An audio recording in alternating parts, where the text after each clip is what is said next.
तो last class से आगे अपन कंटिन्यू करते हैं। Good evening. थीटा होता है ऑप्शन ग्रीक। ठीक है। डेल्टा, ऑप्शन ग्रीक में डेल्टा और गामा अपन ने लास्ट क्लास में देखा था। Theta, theta means time, time decay, sensitivity to time decay, उसको कहते हैं थीटा। एक एक ऑप्शन ग्रीक को अच्छे से स्टडी करना है, क्योंकि इनमें से क्वेश्चंस आता ही है, आता ही है। ठीक है। तो theta is the measure of option sensitivity to time decay. Theta is the change in option price given a one day decrease in time to expiry. यानी कि पर्टिकुलर वन डे में, एक दिन में यानी कि एक दिन के टाइम में कितना ऑप्शन प्राइस गिरता है। ठीक है। One day decrease in time. ठीक है, प्राइस ऑप्शन का कितना गिरता है एक दिन कम होने से। ठीक है, जैसे 30 डेज बचा है ऑप्शन एक्सपायरी के लिए, तो एवरी डे कितना प्राइस गिरेगा because of time, decrease in time. It is measure of time decay. ठीक है। Theta is generally use to gain a idea how time decay is affecting your option positions. तो theta equal to change in option premium divided by change in time to expiry. जैसे example दिया है, if option with 5 days to expiry has a theta of 1.2। ठीक है, 5 day के expiry में theta 1.2 है। It's mean that option price will decline by 1.2 rupees for each day in the option expiry. ठीक है। Theta is negative for call buyers या long options, whether it is call और put. ठीक है। Other thing being equal, option tend to lose time value each day through their life. ठीक है। Negative होता है थीटा लॉन्ग ऑप्शंस वालों के लिए। ठीक है। क्लियर, थीटा क्लियर हुआ sir? Pranal sir.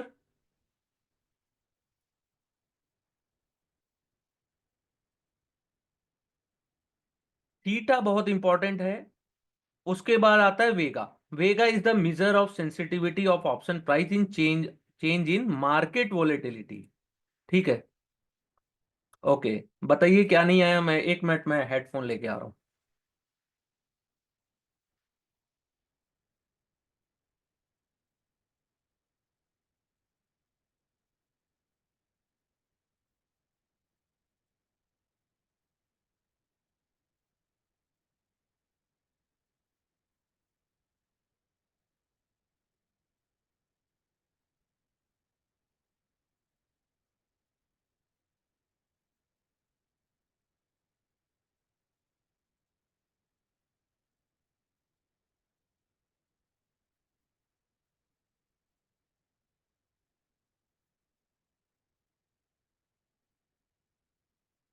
Yes sir, बताइए सर, क्या समझ नहीं आया इसमें?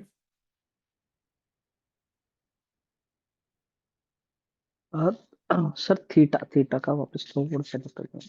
हाँ, थोड़ा थीटा सा क्या कंफ्यूजिंग है वो, थोड़ा सब, थोड़ा आधा ही समझ में, आधा समझ में नहीं आया वो। ठीक है, जैसे जितना ज्यादा समय होगा एक्सपायरी के लिए, थीटा उतना हाई होता है। लेकिन जैसे जैसे एक्सपायरी क्लोज आता है, तो जो टाइम वैल्यू होता है किसी भी ऑप्शन प्राइस का, ऑप्शन प्राइस दो चीजें होती है।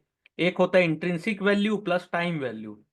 तो टाइम वैल्यू जो होती है वो डे टू डे गिरते जाती है, गिरते जाती है। ठीक है।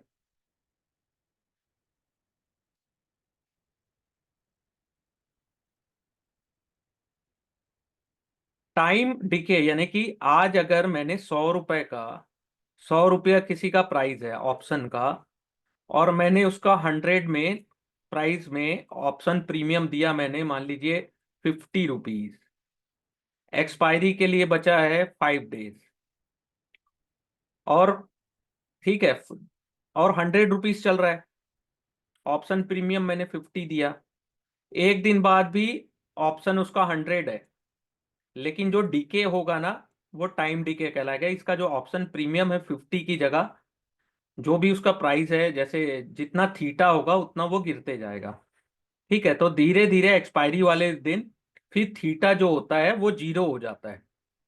आउट ऑफ द मनी जो ऑप्शन होते हैं उसमें केवल टाइम वैल्यू होता है, इसलिए आप देखे होंगे ऑप्शन सेलर सबसे ज्यादा उसी में एक्टिव होते हैं, क्योंकि उनको थीटा या टाइम डिके खाना होता है, बैठ के केवल टाइम स्पेंड करना है मार्केट में। क्लियर हुआ sir?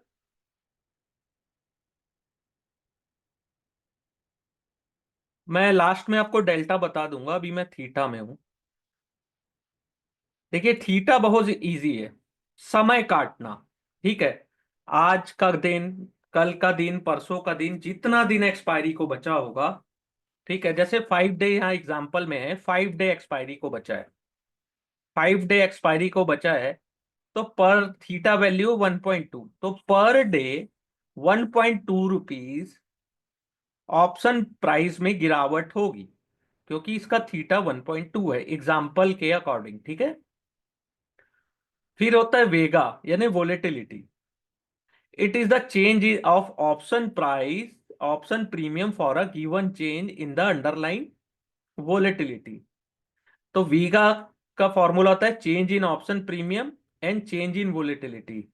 If a call option has a VICA of 1.8, it means premium will change by 0.8% to every 1% change in IV of the underlying assets. ठीक है, VIGA is positive for call option and long put, long call and long put. Increase in assumed volatility of underlying increase the expected reward for long options.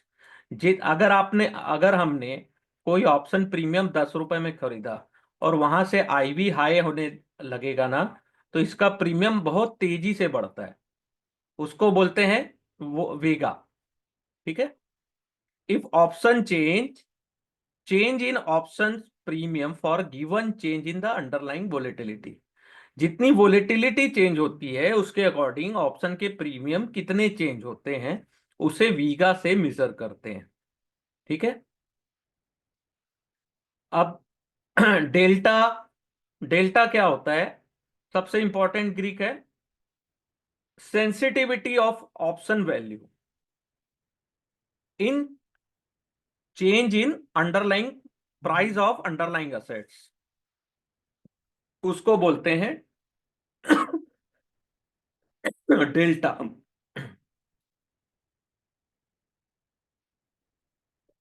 वैसे मैंने recording share की थी class की, आपको एक बार recording देखना था अच्छे से। ठीक है, चेंज इन ऑप्शन प्रीमियम, अगर अपन ने ऑप्शन प्रीमियम कितना चेंज होता है अंडरलाइंग असेट्स की प्राइस में चेंज होने से।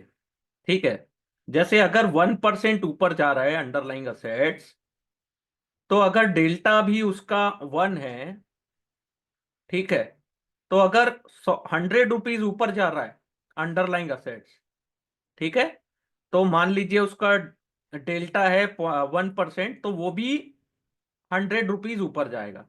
अगर डेल्टा उसका कम है, तो आपका ऑप्शन तो अंडरलाइंग असेट्स तो ऊपर जाएगा, लेकिन आपका ऑप्शन प्रीमियम उतना ऊपर नहीं जाएगा, इसलिए डेल्टा आप मेजर करना जरूरी होता है। ठीक है, डेल्टा बहुत इंपॉर्टेंट है, समझ में आया? क्लियर हुआ madam?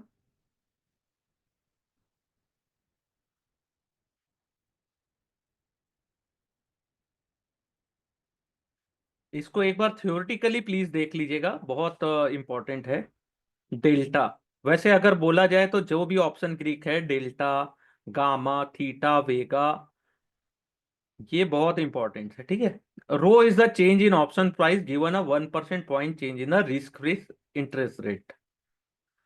Row measure the change in option price पर unit increase in cost of funding of the underline. ठीक है, change in option premium change in cost of funding, यानी कि इंटरेस्ट रेट जितना ऊपर नीचे होता है ना उसके अनुसार। ठीक है, तो इंटरेस्ट रेट के चेंज होने से रो यानी कि ऑप्शन प्राइस में क्या चेंजेस आते हैं। फिर ऑप्शन प्राइस मॉडल्स होते हैं, दो टाइप के, होता है बाइनोमियल एंड होता है Black and Scholes models. The The binomial option models was developed by William Sharp in 1978. It has proved over time to be most flexible, intuitive, popular approach in option pricing. ठीक है, Binomial model represents the price evolution of option underlying asset as the binomial tree of all possible price at equal space time step from today's under the assumption that each step the price can only move up and down at fixed rate with respective simulated probability. ठीक है. It is very accurate model as it is iterative, but its implementation is complex and time consuming. Accurate है लेकिन time consuming model है. फिर होता है Black and souls model. ठीक है. इसको पब्लिश किया था Fischer Black and Myron Scholes ने. It is one of the most popular relative simple and fast mode of calculations. तो सबसे मोस्ट पॉपुलर मॉडल है ब्लैक एंड सोल्स. इससे आता है questions. Unlike the binomials it does not rely on calculation of iterations. अब ये क्या है आई डोंट नो.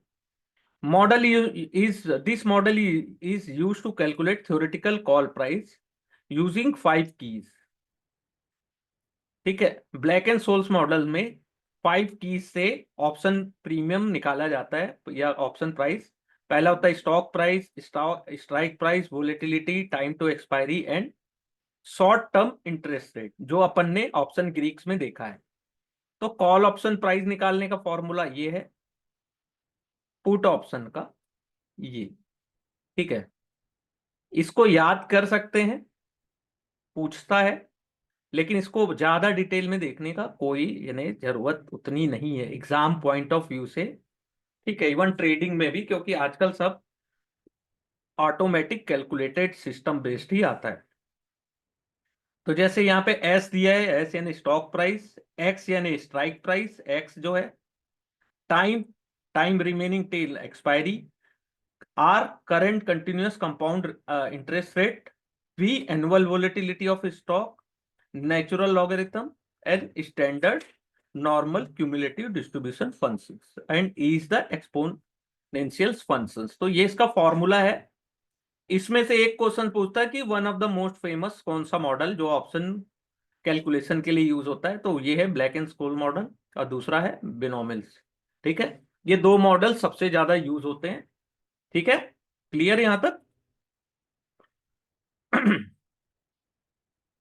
इसके बाद सबसे इंपॉर्टेंट जो पॉइंट है वो है इंप्लाइड वोलेटिलिटी. ठीक है. The volatility of underlying asset is the one of the most important factor affecting the price of option. But volatility is invisible. So how do we measure it? One way of measuring volatility is by measuring the percentage price change in the underlying asset over a historical period.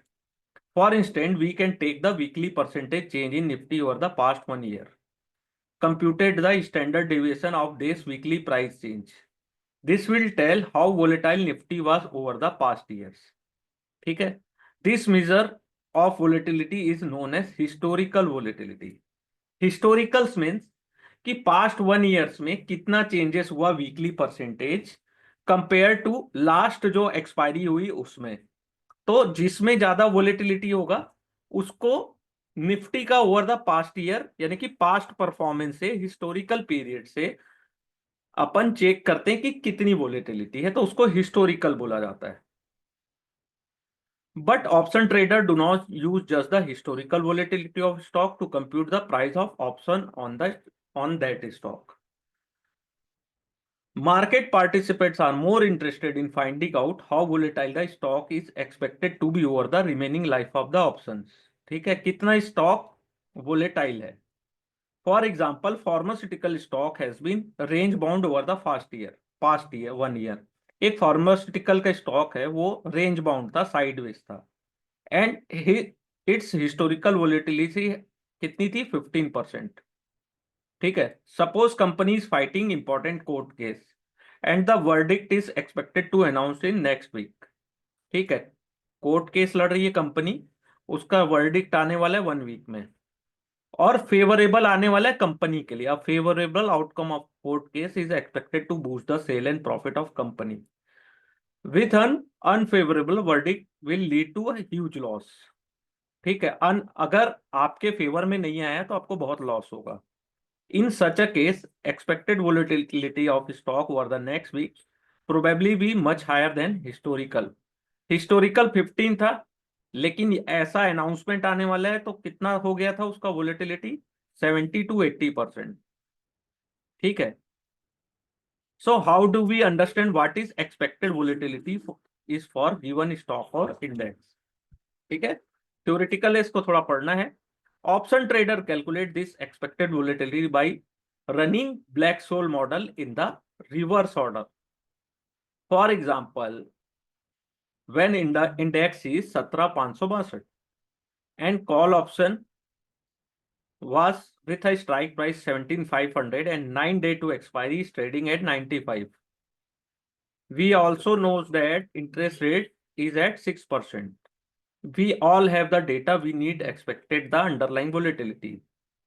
We can simply plug all data into Black-Scholes models and calculated what the volatility should be in order to get a option price 95. The type of underlying volatility is known as implied volatility of assets. It is different from historical of asset because it is work out from option price rather than historical price. तो जो implied volatility रहता है वो option price से निकलता है। ठीक है। और हिस्टोरिकल क्या रहता है? मार्केट में ओवरऑल कितना वोलेटाइल वो स्टॉक या वो इंडेक्स था, particular week week by week या एक्सपायरी बाय एक्सपायरी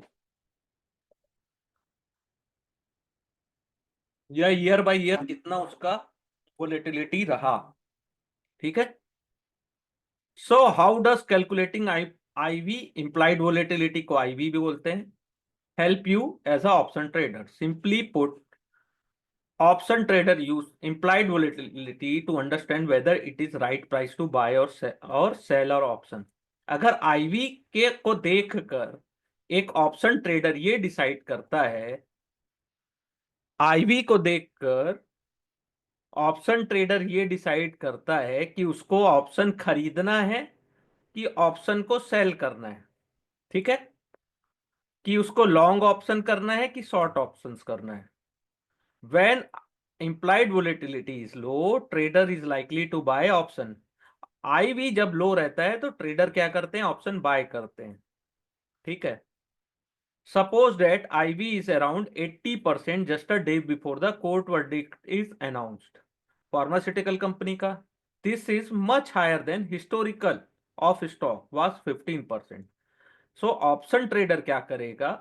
सेल करेगा option of the stock just before the announcement of verdict। This is because high IV means that option price itself is very high। IV जितना high है उसके according option price भी उतना high है। ठीक है। Conscious about the fact that they are at receiving end of asymmetric nature of option payoff, the option writer tend to extract higher premium from the option buyers which work as margin of safety for them। तो जितना ज्यादा option अपने price high है उतना option writers क्या करेगा? खाने की कोशिश करेगा या फिर उतना अपना अपने जेब में यानी प्रॉफिट बनाने की कोशिश करते हैं। ठीक है। In above example of pharma, if put option writer had already factored in the impact of adverse verdict of stock price while writing those options, they even an adverse verdict may not really lead to loss for the writers। Even if stock rise sharply on the back of favorable verdict, the call writer may not incur huge loss। ठीक है। Option writers को यहाँ पे ज्यादा problem नहीं होगी क्योंकि already ivy इतना हाई है कि ना ऑप्शन कॉल राइटर्स ना तो पुट राइटर्स दोनों को उतने लॉस नहीं होंगे, क्योंकि जब वर्डिक्ट आता है तो आईवी अपने आप कम होने लगता है या ऑप्शन के प्रीमियम्स ऑलरेडी डिके होने लगते हैं। ठीक है। ये थ्योरेटिकल एग्जांपल है ना, इसको ट्रेडिंग में यूज करने से पहले 100 बार सोचिएगा, क्योंकि कई बार जरूरी नहीं है कि जो आईवी 70-80 है वो और ज्यादा बढ़ नहीं सकती, कई बार बढ़ती भी है। ठीक है। मान लीजिए लग रहा है कि 30 है आईवी, तो कॉस्टली लग रहा है शेयर, लेकिन कई बार क्या होता है 30 से 60 70 80 भी चला जाता है। तो ये थ्योरेटिकल एक एग्जांपल बताया गया है। Analysis of option from perspective of buyer and seller, an important decision that trader need to make which option he should trade, in the money, at the money or out of the money. तो as a option trader अपने को decision लेना रहता है कि अपन in the money लें, at the money या out of the money, option premium को बाय सेल करें। Among other thing trader must also consider the premium of this option in order to make a educated decision. There are two component in option premium, पहला होता है intrinsic, दूसरा होता है time value.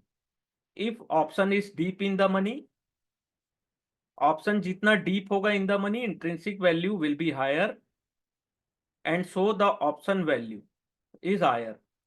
ठीक है, at the money and out of the money there is no intrinsic value, only time value, hence the option remain cheaper.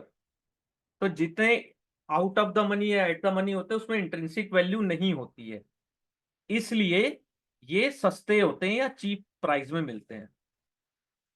Option buyer pay higher premium for in the money compare to at the money and out of the money. ठीक है, for at the money option the uncertainty is high as compare to in the money और out of the money. This is because we know that when an option is in the money or out of the money, if the price moves somewhat in either direction, the option will still largely remain in the money or out of the money as the case may be. तो eight the money में क्या होता है, सबसे ज्यादा uncertainty रहती है कि थोड़े से चेंजेस में वो इन द मनी भी हो जाता है, थोड़े से चेंज में वो आउट ऑफ द मनी भी हो जाता है। ठीक है, किसी भी डायरेक्शन में मिलने से क्या होता है, at the money in the money में भी चेंज हो जाता है और आउट ऑफ द मनी में भी चेंज हो जाता है। There is huge uncertainty, and uncertainty is a function of time to expiry and volatility of underlying, both of which are captured in the time value. ठीक है, अब analysis of call option trading for from buyers perspective. अगर अपन call option का analysis कर रहे हैं buyers perspective से, suppose that index is at 17,562, let us consider call option with strike price 17,300, 400, 500, 600। A call option will buy the option and pay the premium. Call buyer होते हैं, वो क्या करते हैं, ऑप्शन बाय करते हैं, प्रीमियम पेड करते हैं। तो देखिए 17,300, 17,500 चल रहा है, तो 17,300 का जो प्राइस है इन द मनी, 17,400 भी इन द मनी है और 17,500 एट द मनी के आसपास है। ठीक है, तो इसके प्रीमियम्स देखिए, जितना इन द मनी है उतने प्रीमियम्स हाई है। तो डीप इन द मनी है हायर इंट्रिंसिक वैल्यू। ठीक है, 17,300 का 362, 262। ठीक है, 262, तो 327 और 17,362 में कितना का डिफरेंस है, 17,562 में 262। तो जो 327 में से 262 अगर माइनस कर दें, जो डिफरेंस है 17,562 से 17,300 को माइनस करें तो 262 आता है, वो हुआ इंट्रिंसिक वैल्यू। और जो रिमेनिंग पार्ट बचा 65, वो होता है टाइम वैल्यू। ठीक है, ऐसे निकाला जाता है in intrinsic value and time value. ठीक है, जैसे 17,562 ये चल रहा है ऑप्शन जो और अपन, एक सेकेंड, ठीक है, 17,562 ऑप्शन चल रहा है, स्ट्राइक स्पॉट है, लेकिन अपने को 17,300 का प्रीमियम देखना है कितना है, तो 17,300, तो इन दोनों का डिफरेंस कितना हुआ, 262। लेकिन प्रीमियम कितना चल रहा है, 327। तो 327 माइनस 262 करेंगे तो 65 जो डिफरेंस आया वो होता है टाइम वैल्यू। ठीक है, इसको एक या दो बार अच्छे से रिवाइज करिएगा इस क्लास को, वरना कुछ समझ में नहीं आएगा। और ये जो आज मैं न्यूमेरिकल्स इस टाइप के थोड़े बता रहा हूं, यहीं से time value, intrinsic value, in the money, out of the money, eight the money आपको क्लियर होगा। ठीक है, तो ये हो गया 262 इंट्रिंसिक वैल्यू, और जो रिमेनिंग पार्ट बचा वो time value. Same 17,600, 17,600 out of the money है। तो इसकी कोई इंट्रिंसिक वैल्यू नहीं है। तो जो भी ये 130 रुपीज है वो केवल और केवल टाइम वैल्यू है। ठीक है, ये केवल टाइम वैल्यू 130 17,600 का, क्योंकि ये आउट ऑफ द मनी है, और आउट ऑफ द मनी और एट द मनी में कोई भी इंट्रिंसिक वैल्यू नहीं होती है। ठीक है। सपोज मार्केट क्लोज होता है, आपने इन द मनी बाय किया 17,327 रुपया का, ब्रेक इवन है 17,627। अगर मार्केट 17,300 से नीचे क्लोज हुआ, ठीक है, या 17,500, ठीक है, तो आपको कितना है नुकसान होगा? 327 रुपए। 17,300 के नीचे क्लोज हुआ तो। 17,400 में हुआ तो आपको लॉस होगा 227 रुपया का। 17,500 में हुआ तो 127 का। 17,600 में हुआ तो 27 रुपया का। और 17,627 से जितना ऊपर जाएगा वो आपका प्रॉफिट होते जाएगा। सेम 17,400 का जो ऑप्शन प्रीमियम है 250 रुपया का है। ठीक है, जितना ऊपर जाएगा 17,650 से जितना ऊपर जाएगा वो आपका प्रॉफिट है। और 17,400 के नीचे जितना है वो 250 रुपीज वो आपका लॉस है, मैक्सिमम लॉस। 17,500 में आपको लॉस होगा 150 रुपीज का। वैसे ही 17,500 का है, प्रीमियम कितना है? 185। ठीक है, तो 17,500 से नीचे जितना क्लोज होगा निफ्टी, तो 185 रुपया आपका टोटल लॉस होगा। और इसका ब्रेक इवन पॉइंट है 17,700। तो इसके ऊपर जितने भी ऊपर क्लोजिंग देता है वो आपका प्रॉफिट होगा। और ये है आउट ऑफ द मनी 17,600।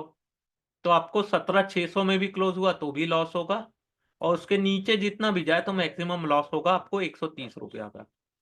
17,700 में आपको लॉस होगा केवल 30 रुपया का। और ब्रेक इवन पॉइंट है 17,730। तो 17,800 आएगा तो 70 रुपया का प्रॉफिट, 17,900 में 170, और 18,000 में आपको 270 रुपया का प्रॉफिट होगा। ठीक है, तो ये इसका ब्रेक इवन पॉइंट और एनालिसिस, यानी कि बायर्स पर्सपेक्टिव से अगर अपन स्ट्राइक प्राइस का एनालिसिस करें तो इस टाइप से एनालिसिस होता है। ये चार्ट को देखिएगा, रिवाइज करिएगा, बहुत इंपॉर्टेंट है। क्वेश्चन नहीं बनेंगे अगर आप ये सब चीजों को हल्के में लिए तो। ठीक है, थ्योरेटिकली इंपॉर्टेंट है ये। आप ट्रेड में क्या करते हैं और वहां प्रीमियम कैसे जा रहा है वो सब इस पर डिपेंड जरूर है, लेकिन ये प्रैक्टिकल एग्जांपल नहीं है, ये थ्योरेटिकल एग्जांपल है। ठीक है, नेट पे ऑफ कैसा होता है लॉन्ग का अपन ने देख लिया है 17,300 का, ये देखिए ये ब्लू कलर में है 17,400 का। इसका बस ये ब्रेक इवन पॉइंट है जहां से ये टर्निंग लिया है, ये सब इसके ब्रेक इवन पॉइंट्स हैं। ठीक है, unlimited profit and limited loss. ठीक है, if the index close above 17,300 at expiry, all option will expire out of the money, they are worthless. The greatest loss will be for option with strike price 17,300। और सबसे कम loss किसको होगा? जो out of the money है 130 रुपये वाला, उसको। ठीक है, प्रॉफिटेबिलिटी, अगर इंडेक्स 17,800 पे क्लोज हुआ तो प्रॉफिट किसको कितना होगा ये बता रहे हैं। तो 17,800 में तो आपने 17,300 का ऑप्शन बाय किया है 327 में, तो आपको 173 का प्रॉफिट होगा। 17,400 का ऑप्शन आपने कितने में बाय किया था? 250 रुपया में। तो 17,400 और ये जो 250 रुपया जो बाय किया अपन ने, उसका जो डिफरेंस हुआ वो आपका प्रॉफिट हुआ, तो आपका प्रॉफिट 60%, 53%। 17,500 में हुआ तो 17,800 माइनस 17,500 माइनस जो अपन ने प्रीमियम पेड की, तो अपने को प्रॉफिट हुआ 115 रुपया का। और 17,600 में 130 रुपये अपन ने प्रीमियम दिया था, और दोनों के बीच का डिफरेंस कितना है? 200 रुपया। तो अपने को 70 रुपये प्रॉफिट हुए, यानी टोटल प्रॉफिट 54%। यहां तक क्लियर हुआ? थोड़ा सा डिफिकल्ट है, कॉम्प्लिकेटेड है, थोड़ा सा समझने में टाइम लगेगा।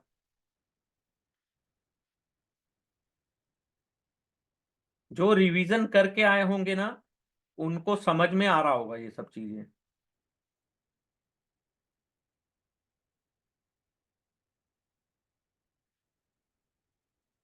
बहुत सिंपल है कैलकुलेशन इसका, है ना। केवल ये चैप्टर 4 तक ही है ये सब कॉम्प्लिकेटेड, उसके बाद तो पूरी बुक 100 पेज की बचेगी इसके बाद। चैप्टर 4 के बाद पूरी बुक 100 पेज की है, और चैप्टर तो 4 तक टोटल 100 पेज है।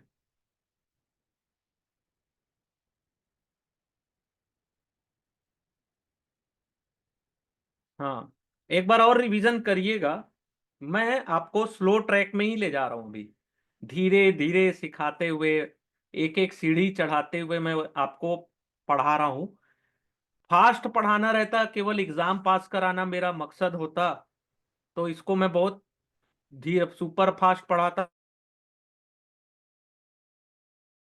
इंटरव्यू में काम आएगा ना, कभी मार्केट में काम आएगा। लेकिन जिस फ्लो में मैं पढ़ा रहा हूँ, भले ही हो सकता है आप एग्जाम एक हफ्ते बाद दे, लेकिन जब आप देंगे तो आपका एक तो जो नंबर्स आएंगे वो, और साथ में जब आप कोई जॉब कर रहे हो, चाहे कोई बिजनेस भी कर रहे हो, उसमें भी जो आपको एक्स्ट्रा नॉलेज गेन होगा और एक कॉन्फिडेंस बढ़ेगा, वो एक अलग एडवांटेज है उसका। ठीक है, नॉलेज प्लस सर्टिफिकेट, ये ज्यादा इंपॉर्टेंट है। केवल सर्टिफिकेट पाने से कुछ नहीं होता, कहीं काम नहीं आता। बहुत सारे मार्केट में ऐसे एक्सपर्ट हैं जिनके पास कोई सर्टिफिकेट नहीं है, लेकिन उनका प्रैक्टिकल नॉलेज बहुत शानदार है। सेम कॉल ऑफ सेलर को कैसे प्रॉफिट होगा, ठीक है। सेलर इन द मनी को अगर 327 रुपया को है, अगर मार्केट 17,600 तक, उनको कुछ नहीं होने वाला, ठीक है, उनका कोई लॉस नहीं होगा। लेकिन 17,600 से जितना ऊपर जाते जाएगा, उनको अनलिमिटेड लॉस होगा और लिमिटेड प्रॉफिट होगा। सेम 250 प्रीमियम में अगर किसी ने कॉल को सेल किया है, अभी तक तो अपन ने बाय का बात किया था, तो 250 प्रीमियम यानी 17,600 तक उनको कोई लॉस नहीं है, ठीक है। क्योंकि मार्केट क्लोज हुआ कहाँ पे, नहीं क्लोज का नहीं बताया यहाँ पे, तो 17,600 ब्रेक इवन है, यहां तक इनको कोई लॉस नहीं होगा।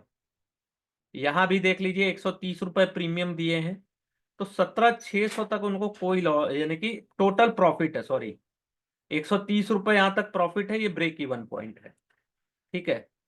17,600 से जितना ऊपर जाएगा इन द, उतना ज्यादा आपको लॉस होते रहेगा।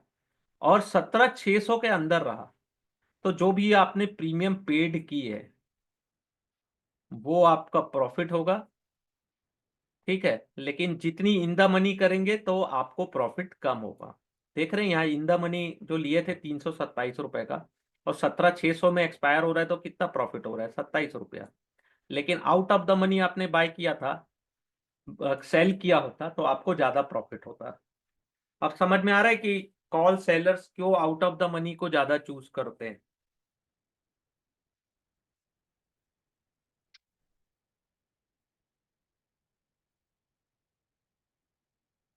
अब ये इसका पे ऑफ है कॉल सेलर्स के लिए, ठीक है।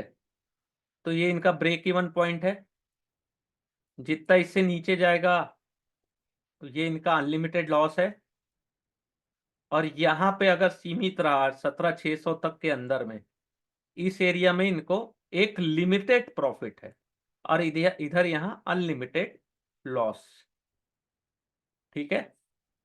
सेम पुट ट्रेडर्स के लिए, पुट ऑप्शन ट्रेडर्स के लिए, बायर्स, पुट बायर्स के लिए कैसा रहेगा।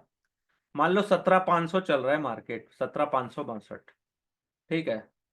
पुट ऑप्शन लिया उन्होंने 17,300 का, 400, 500 और 600 का, तो 17,300 का premium out of the money है तो कम होगा, 400 का थोड़ा ज्यादा होगा, और 17,600 का सबसे ज्यादा, क्योंकि वो इन द मनी है, थोड़ा सा स्लाइटली इन द मनी है, ठीक है।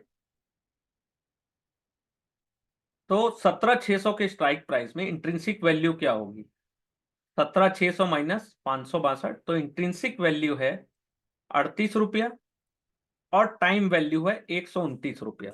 ठीक है, अब 17,300 अगर मार्केट जाता है, 17,600 से जितना नीचे जाएगा उतना ज्यादा उनको प्रॉफिट होगा। ठीक है, क्योंकि पुट आपने बाय किया तो आपका लक्ष्य है कि मार्केट जितना नीचे जाए उतना आपको प्रॉफिट होगा, ऐसा पुट बायर। ठीक है, और जितनी तेजी से जाए। तो 17,300 में कितने का प्रॉफिट, प्रीमियम कितना है इसका, 65 रुपया। अगर मान लो एक्सपायर हुआ 17,000 में, तो 235 का प्रॉफिट, 17,100 में, 17,200, ब्रेक इवन पॉइंट है इसका 17,300। 17,300 के ऊपर जितना भी क्लोज होगा तो इनको लिमिटेड लॉस होगा 65 रुपीज का। 17,400 में ब्रेक इवन पॉइंट है, 17,300 के आसपास, तो 17,400 या 17,400 के नीचे क्लोज होगा तो 91 रुपीज का लिमिटेड लॉस है। और 17,300 से नीचे जितना भी क्लोज होगा वो उनका अनलिमिटेड प्रॉफिट है। यहाँ देख लीजिए अनलिमिटेड प्रॉफिट, यहाँ भी अनलिमिटेड प्रॉफिट। ठीक है, तो ये पुट बायर के पर्सपेक्टिव से ये बताया गया है। ब्रेक इवन पॉइंट भी यहाँ पे दिया गया है। ठीक है, यहाँ भी दिया है, यहाँ भी दिया है। तो ब्रेक इवन पॉइंट कुछ नहीं है, 17,300 में। ठीक है, प्लस प्रीमियम जोड़ लीजिए या प्रीमियम को माइनस कर लीजिए, तो आपका ब्रेक इवन पॉइंट आ जाता है, स्ट्राइक प्राइस माइनस प्रीमियम।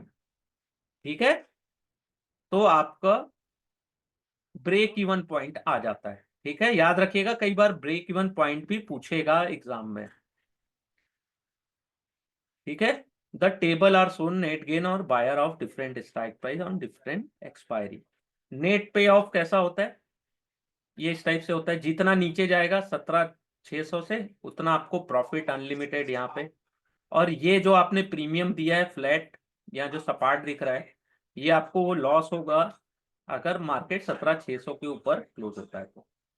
ठीक है, 17,600 इज इन द मनी। ठीक है, प्रॉफिट यहाँ पे प्रॉफिट ग्राफ दिया हुआ है, जैसे अपन ने कॉल कॉल बायर्स का देखा था। तो जितना अपन प्रीमियम देते हैं, जो स्ट्राइक प्राइस का अपन ने बाय किया 17,300 का, और मार्केट क्लोज हुआ 1700 में, और प्रीमियम अपन ने जितना दिया, इसको माइनस करने से अपने को क्या प्राप्त हो गया कि अपना प्रॉफिट कितना है। प्रीमियम 65 रुपया दिए थे अपन ने, अगर उसको भी माइनस कर दे तो 235 रुपया का प्रॉफिट हुआ। तो ओवरऑल प्रॉफिट हुआ 362%। 17,400 में ओवर प्रॉफिट हुआ 309 रुपया, लेकिन रिटर्न ऑन इन्वेस्टमेंट 340%। ठीक है, तो ये इनका प्रॉफिट दिया गया है। बहुत सिंपल कैलकुलेशंस है, लेकिन इसको डिटेल में अगर आप प्रैक्टिस नहीं करेंगे, नहीं समझेंगे, तो बहुत प्रॉब्लम होगी। अगर ये चीज समझ में नहीं आ रही है तो प्लीज पूछ लीजिए, या कोई भी डाउट है तो। ठीक है, ये आएगा ही आएगा एग्जाम में, और बहुत इजी रहता है, यहीं पे गलतियां करते हैं लोग।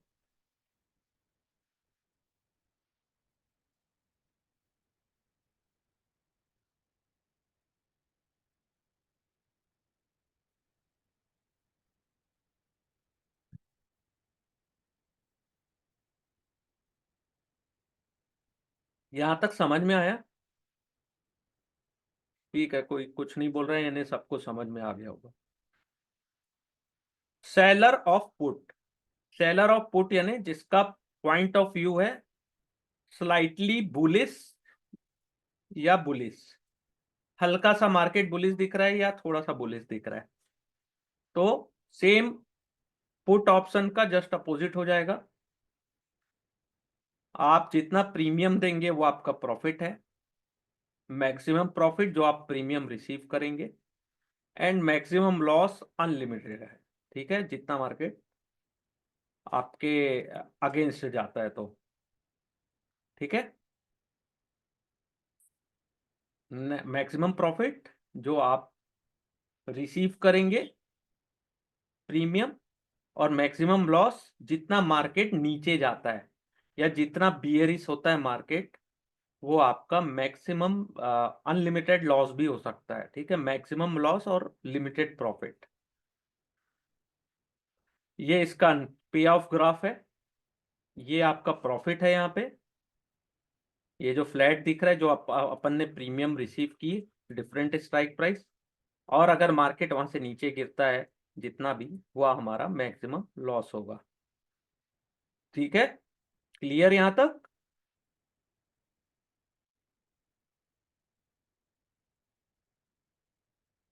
ऑल क्लियर यहां तक? इतना ही है इस चैप्टर में, ये लास्ट है था चैप्टर का। बहुत इजी है, लेकिन इसका कैलकुलेशन बना के देखिएगा क्लास, एक है ना। ऐसा नहीं है कि अभी पढ़ लिए तो समझ में आ गया, बहुत ज्यादा कंफ्यूज करता है। इवन कि मैं ये बोलता हूँ कि जो बहुत बड़े ट्रेडर भी कोई एग्जाम देने जाएगा, वो कंफ्यूजन के कारण इस हो सकता है इसमें मिस्टेक करे। ठीक है, थ्योरेटिकल है ये।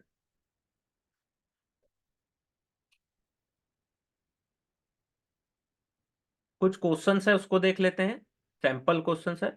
अ buyer of option can not lose more than the option premium paid. एक जो ऑप्शन बायर होता है वो जितनी प्रीमियम पेड किया है उससे ज्यादा लॉस नहीं करता है। तो ट्रू फॉर ऑल ऑप्शंस होगा। ठीक है। You sold a put option on a share. अपन ने एक पुट को सेल किया है, यानी कि अपन राइटर है। Strike price of put was 245। ठीक है। You received a premium of 49 from the buyers. तो what can be the maximum loss on the position? तो 245 माइनस 49। ठीक है, स्ट्राइक प्राइस इतना है। हमारा व्यू क्या है? बुलिश है। अगर ये यहां से नीचे भी जाता है तो 245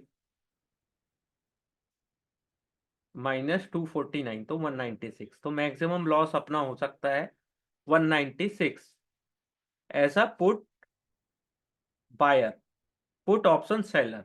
ठीक है। लेकिन मैक्सिमम लॉस हमेशा सेलर का अनलिमिटेड होता है, यहां पे दिया गया है। ठीक है। Current price of X Y Z stock is 286। ठीक है। 260 strike price call is quoted at 245 rupees. ठीक है। What is the intrinsic value? कैसे निकालेंगे?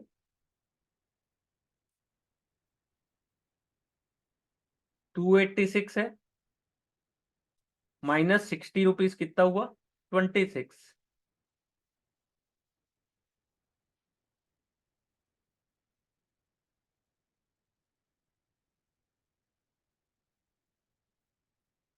कोट यानी कि जितने में बीड लगी है, बीड और आस्क प्राइस, यानी कि इतने में आपको खरीद सकते हो आप। कोटेशन होता है ना, जैसे वही। हाँ, लिमिटेड, लिमिटेड नहीं, कोटेशन कोट, यानी कि आपने बोला कि आपको 45 रुपए में खरीदना है।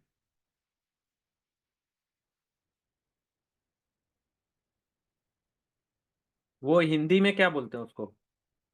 लिमिट लगाना नहीं बोलते उसको।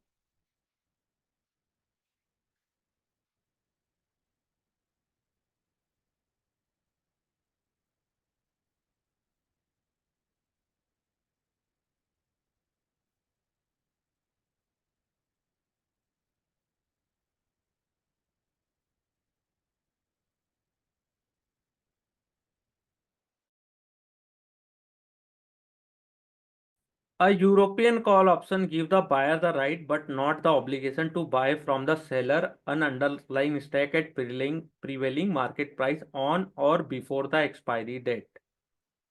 False. एक्सपायरी डेट के ही दिन यूरोपियन कॉल या पुट एक्सरसाइज होता है ना।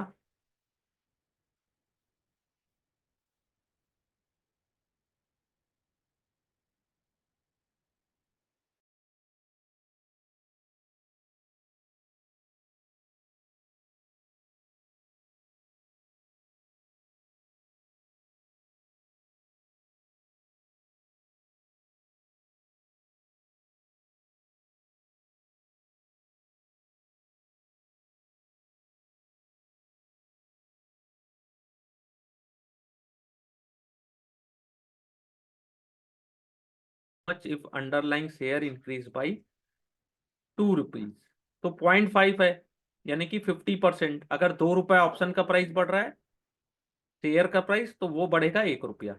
0.5 है। अगर 1 होता तो अगर ये 2 रुपया बढ़ रहा है तो वो भी 2 रुपया बढ़ता। ये 0.5 है ना, इसका जस्ट 50%। फोर्थ क्वेश्चन नहीं आया समझ में। यूरोपियन कॉल ऑप्शन का जो थ्योरी होता है, कॉल यूरोपियन सी और पी, ये केवल जो इसको अंडरलाइंग ऑब्लिगेशन होता है वो केवल एक्सपायरी वाले दिन होता है, ऑन एक्सपायरी डेट।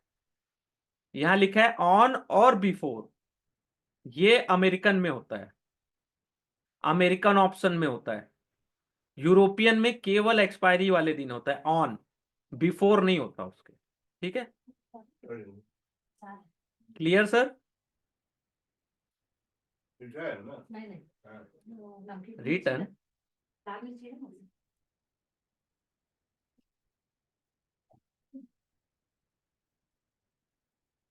इतने ही क्वेश्चंस थे। देखो जो